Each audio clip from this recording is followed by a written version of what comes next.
Oklahoman's Oklahoma State Football Podcast. I am your host, Scott Wright, joined by Jacob Unruh. We're back at Stonecloud for, we're actually here on National Signing Day. We've got lots of recruiting news to talk about. We'll get into all of that, touch a little bit on the Texas Bowl, which is a week away, but still lots of unknowns. It's really hard to even try to break that game down, but we'll do the best that we can on that. Lots to get into.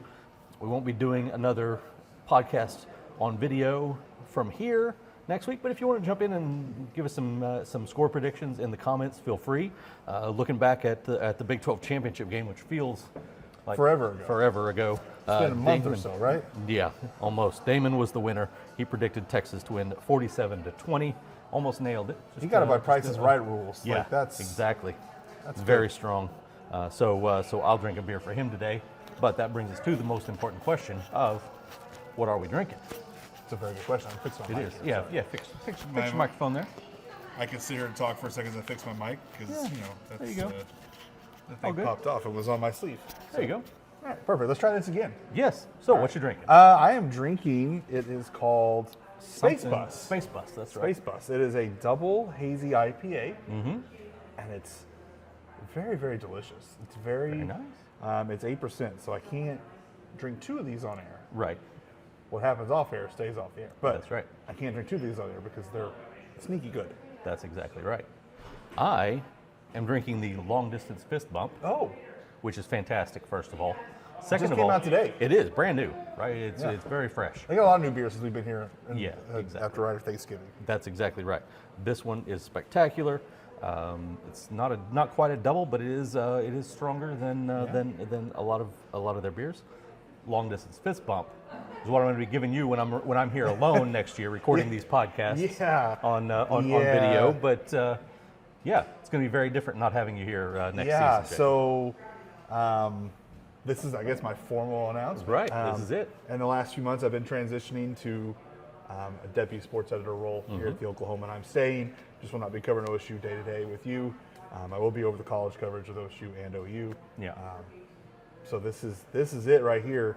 Unless I chime in somehow on Zoom or Teams or whatever we want to record in, and I drink beer at home. Right. While we do that, or maybe there'd be a time that I might randomly pop in. But You never know. We'll find a way to keep the podcast going somehow, even if I'm not. Oh, absolutely. Podcast is not going anywhere. Stonecloud will always have a special place for us here. We'll be coming back next season. Might look a little bit different. Yeah. So all these years, 2 years now here at Stonecloud, introducing you as my co-host. Now I got to call you boss. Like that's just going to be You called weird. me boss the other day sarcastically, and I cringed. I still. Not gonna lie. I'm going to keep doing it. I Just cringed. Just be prepared. It's not going away. So. Well, let's get into some football stuff. We did get to visit with Mike Gundy today. He talked about his signing class, which I think he answered something on every player, didn't he? just about. Of course, there has been one signing since we left, Yes. and we did not get to hear him try to pronounce the name. See, this is why I've been practicing this for days.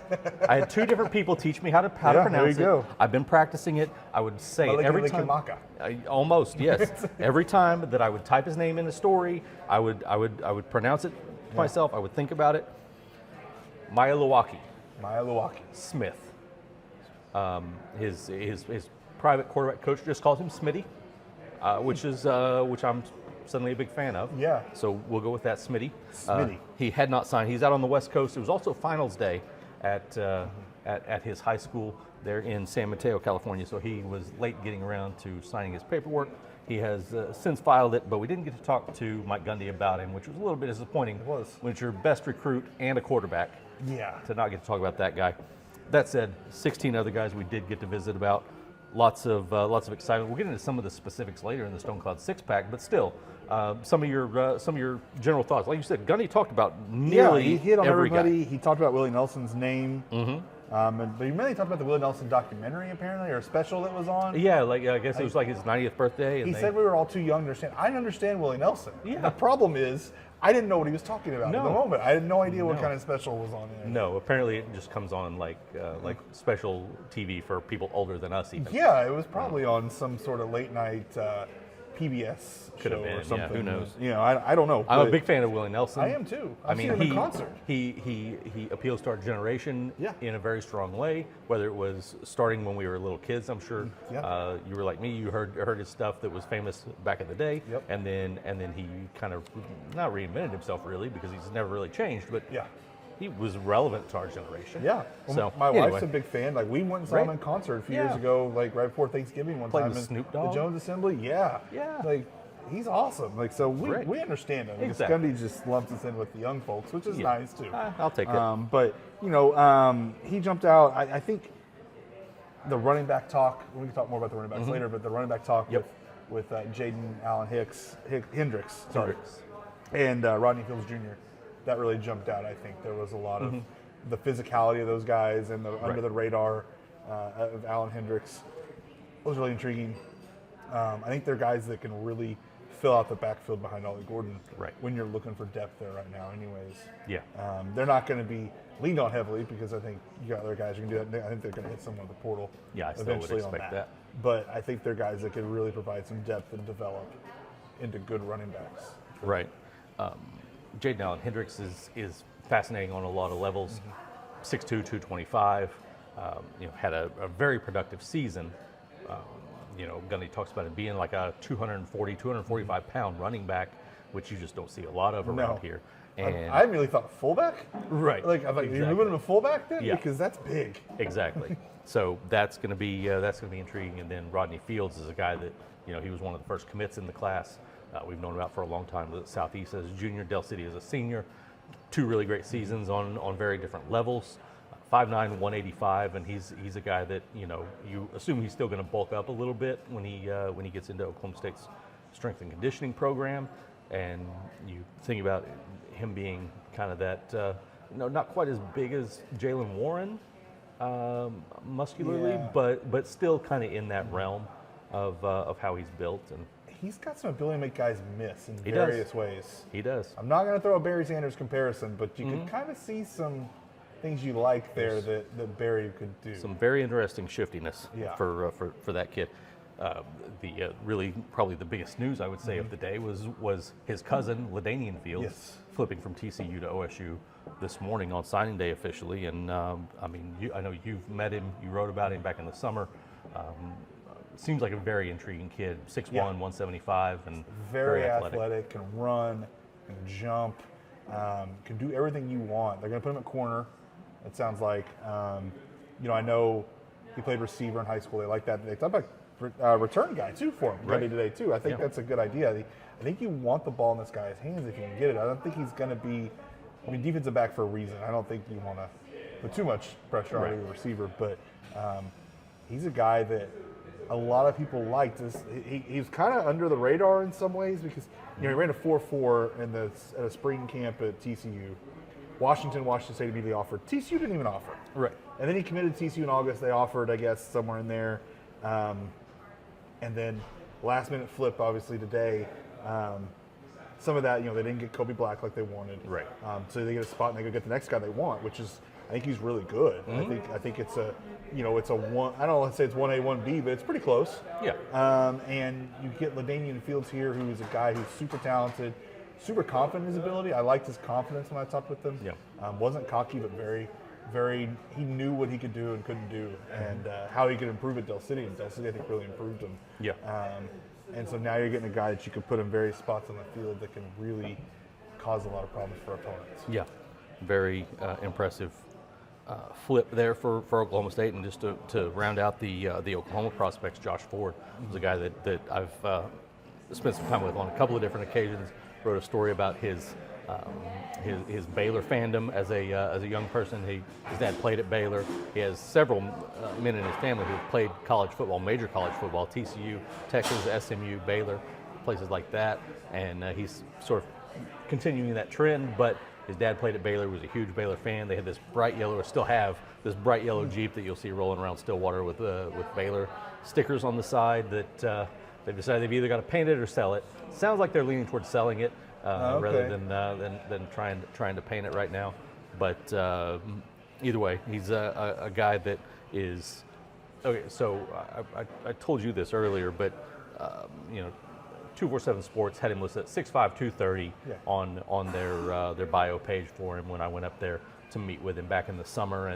And when I see somebody listed at 6'5", 230, I'm immediately thinking they're probably going to be 6'4", maybe 215. Yeah. And no, I immediately knew that they had shorted Josh Ford, or he had grown since they didn't put it. He was easily 6'6". He might be 6. He might hit 6'7" at some point. He's listed at 6'6" now. Yeah, So I he thought definitely is 6'6". They've got him at 252, and that's I would say also legit. Gundy said 275 is kind of where he expects him to play. Right. Yeah, he is a guy that could get really big. He's already very physical, and it was really funny. I went looking for photos to include with my story. We have 3 action photos of him from 3 different games over 2 seasons. They're all 3 almost identical of him stiff arming a guy as he's going by. He looks big in that recent photo in the state championship game. Yes, He just looks massive. he is a big dude, and I find him very intriguing because he's one of those guys that sort of in the we've heard Gundy talk about guys who love football, and he's one of those guys. He's a guy. He was he did a signing ceremony, just a fake one on Monday, and he was up at 6 a.m. that morning working out, getting his workout in before he even came to school for anything, and had his ceremony and all of that. So he's a very committed kid, and I think that at that position, when you combine his size and his commitment, you're going to get something special. Yeah. From there, it takes fine tuning and what kind of things are able to do with him, but he can do a lot in that position, just with his size, his strength, and his commitment, his love of being a football player. I think he's going to have some success because of that. Only one receiver in the class. Yeah, That's that was always interesting. But you figure, assuming Leon Johnson, Blaine Green, Jaden Bray are the only ones going out, they don't have a ton of holes to fill anyway. They did have, a pretty good sized receiver class last year. They're probably going to want to go to the portal based on the experience that they're losing. Mm-hmm. So, Trey Griffiths from Keller, Texas, 6'3". Another big guy. Yeah, 200-pound guy. Gundy said he could see him getting up to 215. And so then you're looking at a guy with some size. When all the guys that I just mentioned are either tall or bulky. So that's important to reload there and not be. You don't want just a whole bunch of 6 foot, 190-pound guys running around out there. So that I think has a chance to be pretty valuable.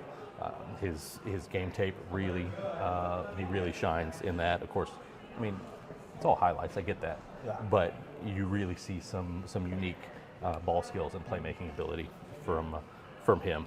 So anybody else that really jumps out? We didn't talk about Landon Cleveland. That sounds very intriguing. Yeah. What they were able to do just to keep him around. Really. Yeah, because he's a guy that super talented defensive back down in Mansfield. That apparently he got some early offers. He had Michigan, Texas, some guys like that, but he still wasn't picking up OSU offered, and then landed the commitment, and then Missouri comes in like a month later, I think, and then in July OU comes in and offers, and then during the season Alabama offers. And these are like Alabama and OU are 2 programs OSU generally loses these battles to. Yeah. And Gundy even said so on the podium, like, we generally lose this. Yeah.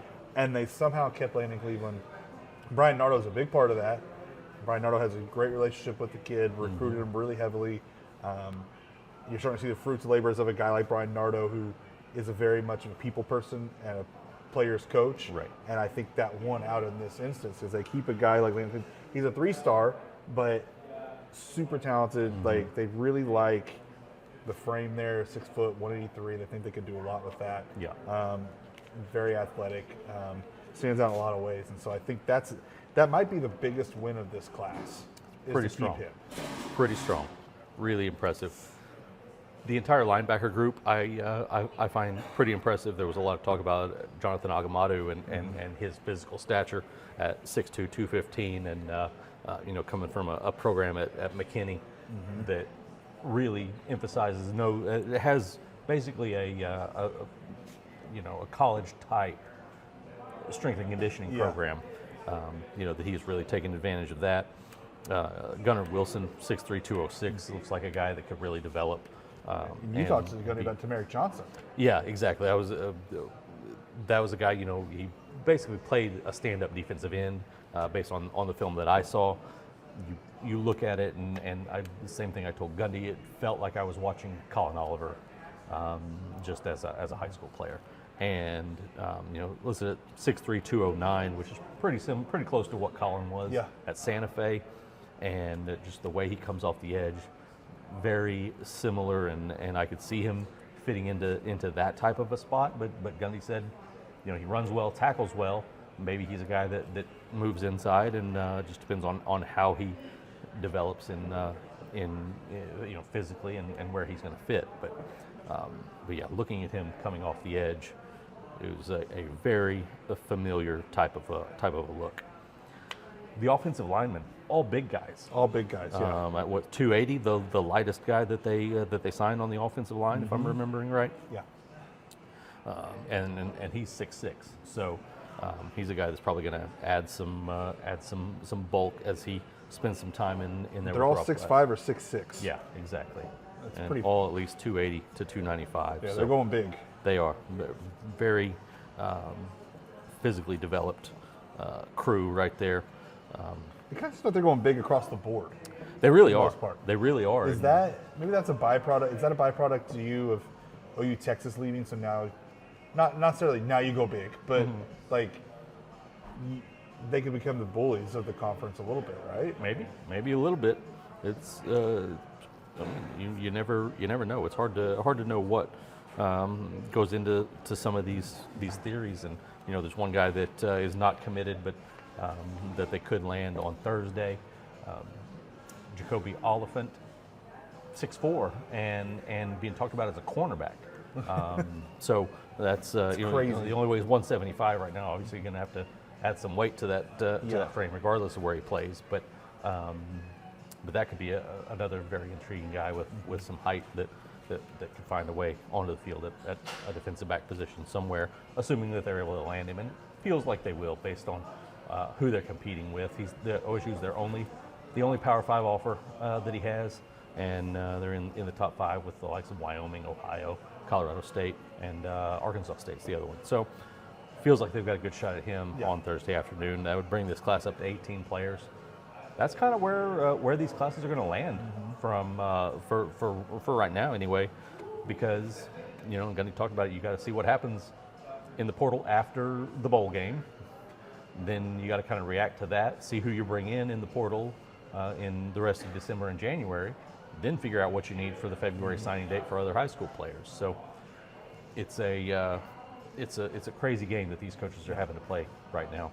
I asked Gundy a while back, does the December signing date need to go away? And he says no. He would like to see a third one added earlier in the year, at the end of the summer, where players who are coming into their senior season could sign. I think that's just going to create more chaos. Yeah, that's going to be chaotic. Coaches get fired and guys are getting out of letters and all of that. I would rather they just go back to only the February one. Me too. Let these coaches deal with all their portal stuff in December and January, and then figure out how to fill your holes for the February signing date. I think and that's give everyone their holidays back. I'm going to be honest. There you go. That's what's the worst part of this. It's certainly It's right in the middle of the holidays. It is. It's a mess. It's really tough. So. But that's just a personal problem. Right. But I mean, think about the last few weeks for Gundy and his staff. They have the Big 12 championship game at the beginning of the month. Other coaches are out on the road recruiting while they're doing that, which you'd rather be in the game than not in the game. Yep. But they still lose a little bit of time there. They immediately, the way Gundy talked, there were guys who left straight from Arlington to go out onto the road recruiting. They gave the team some time off. They had to try to prepare for starting to get ready for their bowl opponent. They had all this self-scouting that they were doing. And then they had to start hosting visits for guys that are coming up for signing day. And then you've got guys going out in the portal, and you're trying to recruit the portal. And there's just so much now in December that I feel like the NCAA needs to find a way to lighten the load on these guys in some fashion. So. Anybody? We haven't talked about everybody, but No, we hit the class hit pretty good. Well, yeah. There has been portal movement. Yes. Not much. Not a lot. I think technically, if you don't count Gunnar Gundy as a scholarship guy, which he's not on scholarship, 6 scholarship guys in the portal, a few walk-ons, Gunnar Gundy being the biggest of the walk-ons. Would you say, am I glossing over it too much if I say that Gunnar Gundy is the biggest surprise of the portal entries? No, I think so. I think it's he's a guy that we never thought would leave. He's playing for his dad. He's going to school for free. He's getting to play some here and there.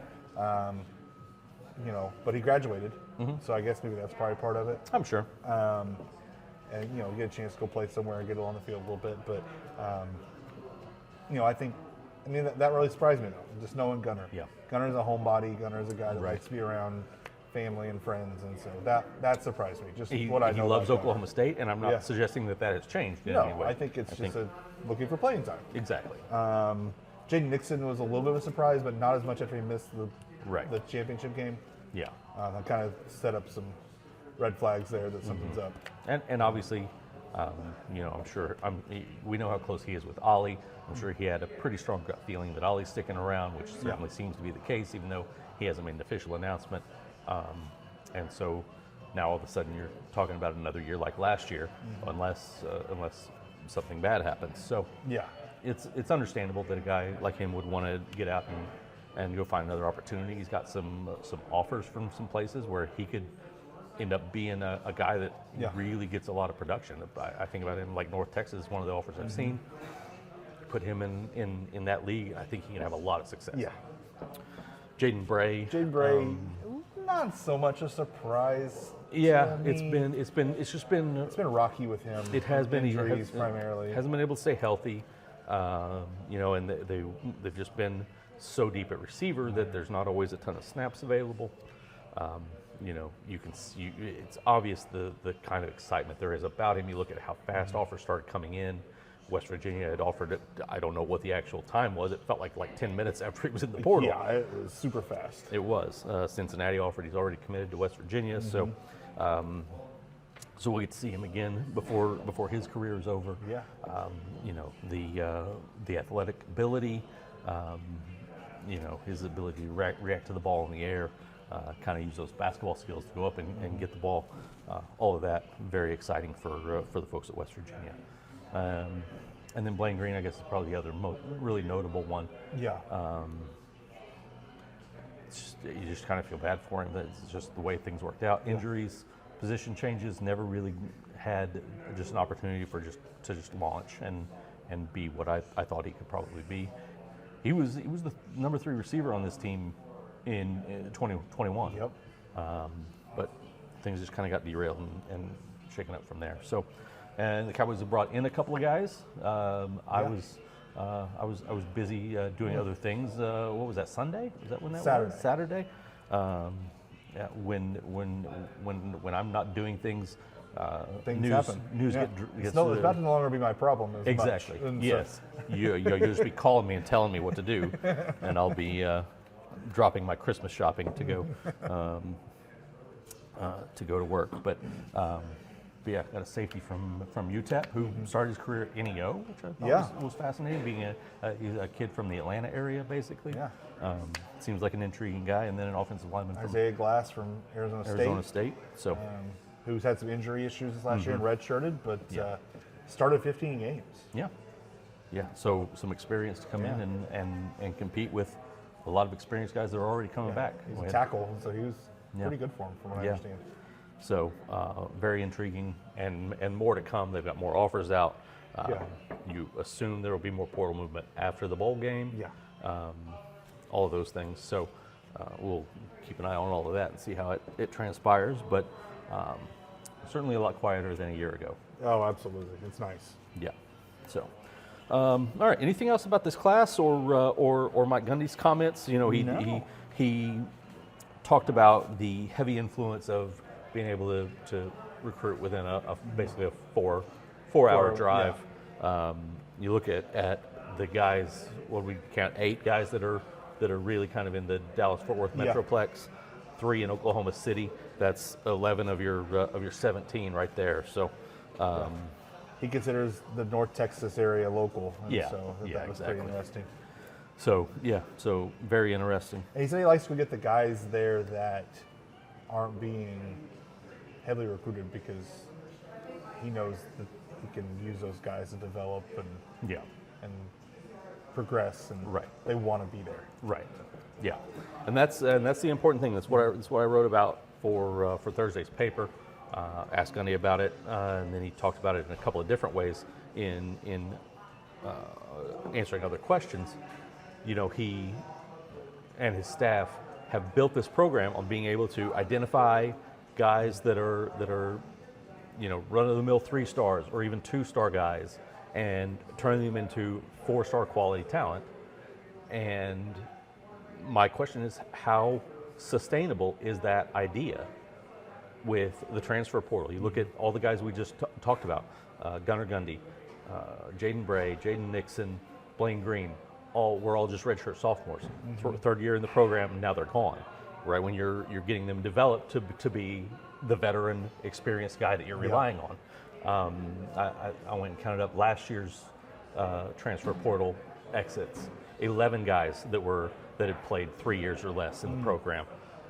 So that's the big key. If Gundy wants to keep recruiting this way, and I understand there are a lot of fans that don't like it. They're not going to like it when they see that this class is ranked 50 whatever. It was 56 the last time I looked. They're not going to like that it's all 3 stars. Jaden Allen Hendricks has no stars at this point on 247. You know, they're not going to. There are fans who are not going to like that. There are some fans that understand what Gundy has done to build his program this way. But if Gundy's going to continue to recruit this way, he's got to also commit to keeping those guys around. Yeah.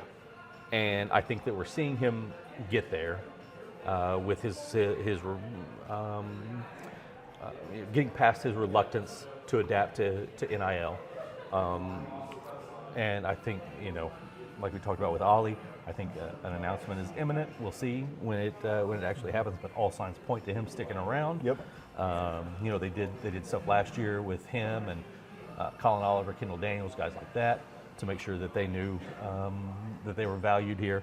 So I think you're seeing him make progress in that area, but that's going to be the key. If he wants to continue to recruit this way, he's got to find ways to keep those guys around, because you're not going to have portal success at the rate that he had this year every year. No.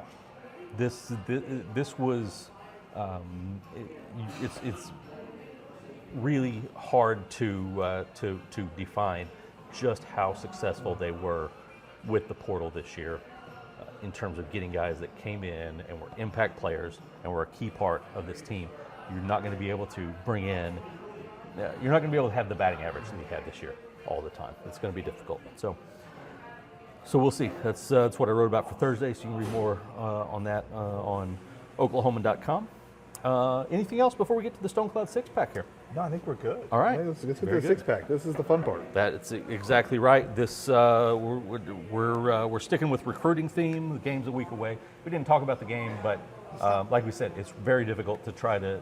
Gundy didn't even really talk about the game today No. when he was asked about it. No, when you think about Texas A&M, head coach is gone, OC, DC, gone. The interim head coach is spending half his time recruiting for Syracuse because he's leaving. There's at least 17 players in the portal. We had a receiver go in yesterday. Yeah, exactly. They've got guys going to the NFL draft out of this outstanding defense. Yeah. You've got assistant coaches who are looking for jobs right now and trying to be somewhere by the end of the month to have their career continue somewhere else. So all this stuff that's going on, I don't know what the spread has changed to. I know OSU was like a 5.5-point underdog when it first opened. With all this movement, all this chaos on the Texas A&M side, I don't see how OSU is not favored by the time we get to game day. Yeah. And you know, I don't see, based on the minimal movement at OSU, the Cowboys aren't going to look a lot different. No, they're going to look pretty much the same. Than what we saw. So getting healthier, because Stribling, guys like that. yeah, Stribling has a chance to play.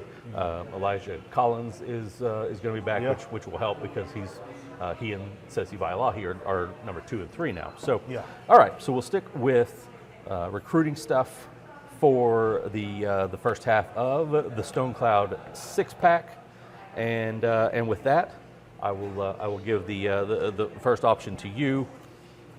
Who is your number one pick out of this class, and we can add Smitty to the class now because he's official. Yeah. Early impact guy. Who would you go with as your favorite for an early impact? Early impact. I'm actually going to go with. That's tough. It's real tough, actually. It is. I think I'm going to go with. Man, that's. I had different answers in my head. I'm going to go with Landon Cleveland. I think that's a good one. I had 3 guys in mind, and he was one of them. I think that the way his recruiting took off shows how good this kid is. And the secondary could be a little thin. Yeah. Depending on what they do in the portal with it. We don't know if Corey Black's going to return or not. Right. They already lost a couple safeties. Trey Rucker hasn't made any formal announcement. Hasn't decided yet. He's got a super senior year available. Yeah, so Lyric Rawls is going to be coming back from ACL. Yeah, so I think there's an opportunity there for a guy like Landon Cleveland to step up and be heavily involved and find a role. And they've shown they're willing to go to young guys in the East. So I think he's a guy that's talented enough that might make an impact early. Like I said, I had 3 guys in mind. He was one of them. One of the other ones that I thought about, but I'm not picking, was Tamarick Johnson. Yeah. I can see him being a guy that gets a chance as a special teamer right out of the gate. Maybe not necessarily a linebacker because I think they're in good shape there, but I could see him being a guy that gets some special teams action. But the guy that I'm going to go with is one that we talked about. Probably not even. I don't know where he even ranks in terms of this class. Probably down toward the bottom half, I would say at least. I'm going to go with Josh Ford from Stillwater. He was on my mind. He was probably my runner-up on this. You look at what they're losing at tight end. Josiah Johnson, Ian Enfield, and Braden Cassidy are all done no matter what. Jake Schultz has a super senior year. I would kind of expect him to be back, but you never know. Then you got Quint Stewart, Tabor Shetron. But I can see a spot for a guy with his size to be, maybe he's not your number 1 tight end, but maybe he's your secondary tight end that you go to in some blocking situations and those kind of things. So that's the guy that I'm going to go with, right? It's a good call. Right off the bat. All right. So I want to make sure we differentiate the next 2. The next category is the most anticipated. The most exciting gets me a little too close to our third category, which is most intriguing. But who is the most anticipated player? For whom is there the most anticipation? I mean, it's got to be Smitty, right? I think it's got to be. I got to pick somebody else now. But it's a quarterback that no one can say his name. Right. That they're going to have to learn to say their name because it's a fun name to say. It is. I like it. But he's super talented. Shows him over some big programs too. This isn't the under radar guy, quarterback. This is a legitimate quarterback prospect. They got one last year too, obviously, with Zane Flores. But now you've got 2 of them. Now you got guys, even Frangel. You put all 3 of those guys. You got a really good quarterback room. I think with a lot of potential and young talent. So I think it's Smitty. I cannot disagree with that. Smitty, not Schmitty. Yeah, Smitty. I'm going a little bit different direction with this one, and he's not a guy that I see playing right away. But I think the talent is there for him to get a redshirt year and then be able to really contribute. That's Luke Webb on the defensive line. I think this guy's got a chance to be a big, versatile, impactful guy on that defensive line. He's 247. I think has him as like the 3rd highest ranked recruit in this class, be it Smitty and Landon Cleveland ahead of him, if I'm remembering that right. So I think he's a guy that in defensive lineman terms has a chance to have a fairly early impact. Not this year, but down the road by his redshirt freshman year, I think could be a guy that's really, really good. And now this one, final category here in the Stonecloud six-pack as far as football questions. Most intriguing for you. Who's the most intriguing for you? I really think that I'm going to have to go with LaDainian Fields here. That's a fair one. It's a good one. He was yeah, I'll stick with that. Okay. LaDainian Fields, because I think his upside is very high. And he's a guy that can do a lot of things and is going to be super valuable for them. And clearly he wanted to be here because he flipped from TCU to here. Right. So I think I'm going there. I'll tell you who I almost went with if you don't pick this person, but I think you might pick this person. I have a feeling I'm probably going to pick the one. A couple of guys that I considered were Tamarick Johnson, who I've already talked about quite a bit. I was fascinated by his game film. Also, there was one other one that I had in mind. I can't remember now. So it must not have been that good. But I'm going with Jaden Allen Hendricks. That's who I was thinking. I hesitated for a second. Wait, that's who I really wanted to pick, and I already picked LaDainian Fields, so I didn't want to switch. Yeah, 6'2", 225. If we're just going off of what they've got right now, he's one of their top 4 running backs next season. Obviously, they could add a portal guy, and they give themselves a little bit more cushion. But we saw the last 2 times they've been in the Big 12 title game, the number 4 guy was playing a significant role in that game. Sesi Vailahi got in and touched the ball 4 or 5 times this year. And it was Des Jackson back in 2021. They have to have running back depth, and this guy obviously physically is going to be able to take a little bit more of a pounding than Rodney Fields maybe can at 5'9", 185. Yeah. So we talked about how physical he is. So it's a different kind. When you're 6'2", 225, it's a different monster. So that's a guy that I'm very intrigued to see what direction things go for him. So, all right, with that, we move to the back half of the Stonecloud six-pack, and it's almost Christmas time. Yeah. I know 5 days away. I know that's a big deal at your house. It's still Huge. a big deal at my house. Yes. We're past the point of leaving cookies out for Santa at my house, but We are not. yes, exactly. We are starting to get to that point. Right, exactly. So Santa's excited. Oh, I bet. and so that's what we need to make sure we record this draft and share it so that everyone knows what Santa needs at your house. But the draft is cookies. What kind of cookies are you leaving out for Santa? You got a plate. Yeah. You got 3 cookies, 1 of each. What's going to be on the plate? Most importantly, what are we leaving out? Are we leaving out milk with the drink for? With cookies? Technically, this Santa's not a huge milk drinker. Me neither. But it's kind of the tradition, right? Right. So that's probably what we'll do, I assume.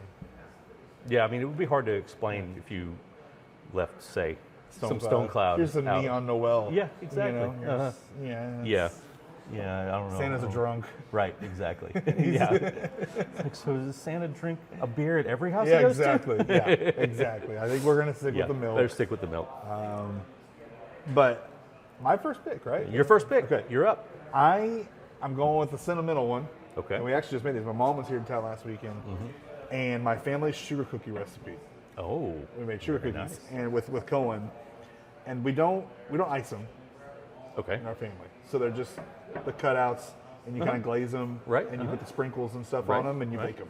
Okay. And I actually found out more about the history of their family. It was my great grandma's recipe. Wow. It's been passed down.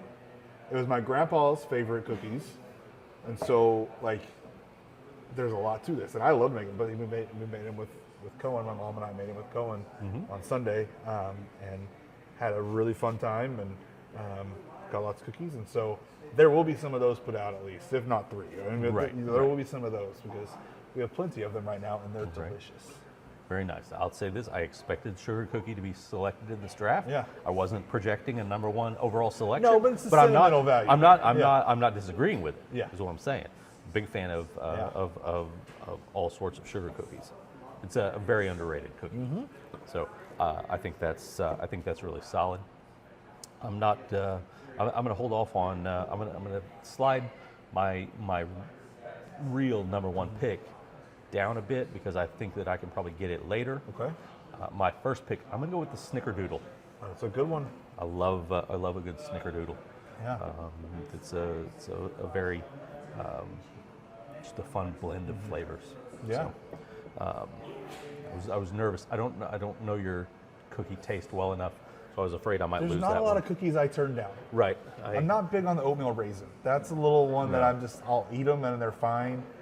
But Listen, it's my to last option. To the people that put raisins in stuff, Yeah. whatever you're putting raisins in, it was perfectly fine before you put the raisins in there. Yeah, It absolutely that's fair. was. That's very fair. Yes. Yeah. I am going with. I'm just going to go simple here. Just a chocolate chip cookie. Okay. Just give me chocolate chip cookies and milk. All right. Very good. Any It's the classic. What are you going? Are you leaning toward the homemade? Yes. Leaning toward, okay. Yes. Homemade chocolate That's chip cookie. That's a very specific delineation It's for got to the have remainder a of the good amount of draft. chocolate in it, and I'm happy. Okay. I'm so my. I'll go ahead and select my next cookie, which was going to be my number one pick. It's a very specific, the hard crunchy Chips Ahoy chocolate chip cookie. Okay, yeah. Okay. That's why I needed to know if you're You homemade. would have been safe on that. I figured I was. I'm not a big Chips Ahoy guy. I figured I I was. They're good, but they're it's by far my favorite kind of cookie. yeah. And that's just because that's what my mom always bought when I was a Right. kid. No, that's fair. Yeah. And so I still buy them It's now. So Yeah. That's a good one. all right, it is My final time pick. for your final pick. Yeah. So I want to go with this, but I think I'm going to go with another sentimental favorite. Okay. Just give me an M&M cookie. All a right. good homemade M&M cookie, or a good one from a good bakery. I love an M&M cookie. Yeah. I always have. My mom makes them. My grandma made them. Like just M&M cookies for some reason, especially at the holidays, really get me. Yeah. Nothing wrong with that. Nothing wrong with it at all. I'm a little bit surprised as I sit here now because I know what my final pick is going to be. Two that I thought would probably come off the board from one of us. They were on my list. I figured they might have been on yours too. The Oreo. The Oreo was the one I wanted to take there in that third round, but I went M&M because I Nothing thought wrong I don't with think you're taking Oreo. You took Chips Ahoy. I don't think Right. you're taking Oreo. No. But Oreo is my favorite store-bought cookie. Yeah, Like give me an Oreo. That's fair. And then a chocolate chip Yes. would have been Yes. very high on my list Yeah. as well. I like a macadamia nut cookie too. That's solid. Yeah. That's solid. Nothing wrong with that. I'm going store bought again. Okay. For my final pick, and it's not a well known one. We've never discussed this, so I'll be curious to see if it's even one you're familiar with. It's the EL Fudge sandwich cookie. It's got the sugary, crispy elf crackers Oh yeah, elf cracker. Yeah. with the chocolate filling in between. Yeah. Those are good. Oh, yeah. they're big time good. Yeah, those are real good. Also considered the fudge stripe. Yeah, those are good. Love a fudge stripe too, but the EL fudge was a so I still buy Chips Ahoy. Tayden likes them. I like them, but I don't go crazy on them. I can pace myself with a Chips Ahoy. Yeah. The EL fudge I cannot have in the house. Yeah. I will eat the entire pack Yeah. the day I bring it home, and not even notice. I'm struggling with a box from Trader Joe's right now. They have chocolate stars with little sprinkles on them. Those things are just going down like Right. water. It's Yeah. bad. It's real bad. Yep, understood. I understand. It's real bad. All right. Well, with that, like I said, if you want to go ahead and throw in some score predictions in the comments, we love to read them. Though we won't be having this show in this iteration of it again. So No. Not until next season with you. I will be back, and hopefully somebody else is sitting in that chair, so I'm not just sitting here And drinking, talking and we'll loudly. do a post game one in Houston. I'm going to Houston We for the will. bowl We game. will do. We will have that. We will Audio only. Yes. Yeah, we'll have a post game on the Apple Podcast channel. So go check that out. But other than that, good luck. It's not like you're leaving. I'm still gonna have to put up with you all the time. Yeah, so. exactly. Yeah, no, we'll still we'll still talk all the time like we do. Exactly. So With that, we thank you for a wonderful season. We've had a blast doing this again for our second year here at Stonecloud. Thanks to the people at Stonecloud who've made it incredible once again. And we've got a lot of beer to finish here before we get out of here, or at least I do. So we don't have to go interview players afterwards. No, so we get to it's go okay home. this time. So thanks to everybody, and have happy holidays, Merry Christmas, Happy New Year, all that stuff. Thanks for watching the Cowboy Chronicles. Cheers.